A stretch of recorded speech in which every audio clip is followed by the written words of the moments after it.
Okay na, te. Te, okay na. Okay na. Buhayin.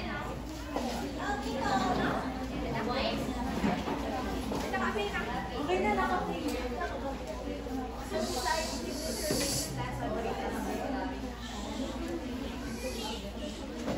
So here is the introduction.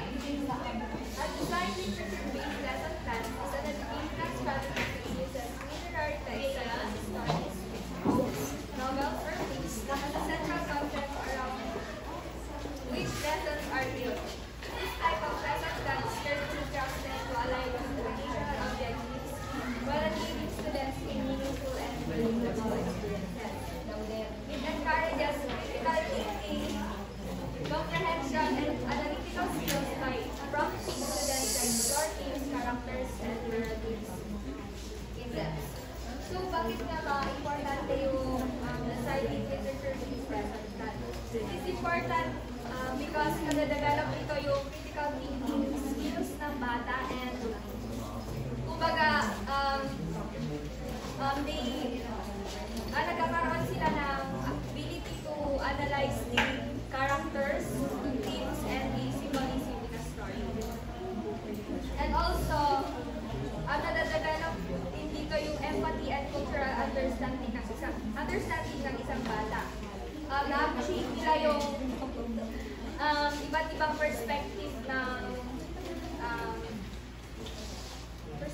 sa stories. And through this, nade-develop yung love for reading ng isang bata.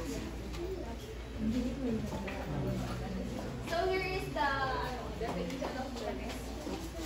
Literature-based instruction.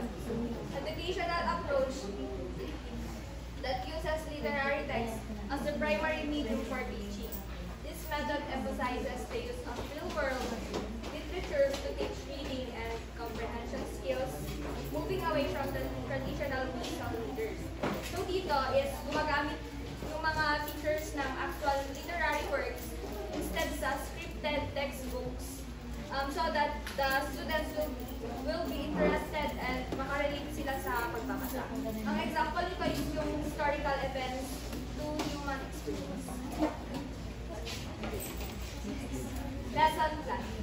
Detailed guide created by educators outlining the content and structure of a lesson. It includes objectives, materials needed, instructional strategies, and assessment methods to ensure effective teaching and learning. So, hindi ko na siya explain kasi alam naman na Yes. differentiated instruction.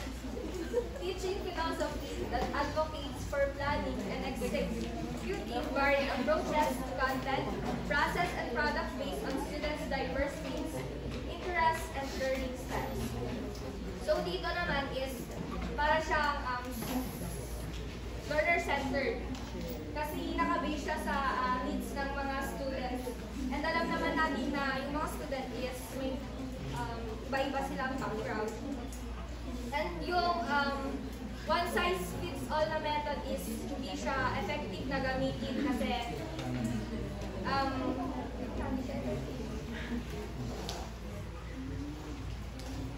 next is the formative assessment. A range of evaluative procedures employed by teachers during the learning process to modify teaching and learning activities to improve student retention. So dito naman is ina-assess ng mga teacher yung kung nag-improve ba yung student or kapag hindi naman is mag-a-adjust sila para ma-meet nila yung kakulangan noon.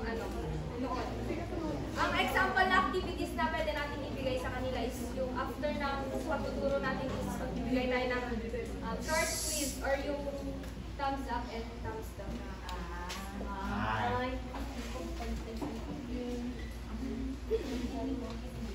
Types of lesson plans and formats for teaching literature. The first one is thematic lesson plans. Thematic lesson plans organize literary works around a central themes such as courage, friendship, identity, or social justice. This approach allows students to explore multiple perspectives and compare how different authors, address similar themes. It also helps students connect literature to their own experiences and the world around them. So this approach makes literature more relatable, engaging, and impactful because students explore different dimensions of a theme by examining multiple perspectives.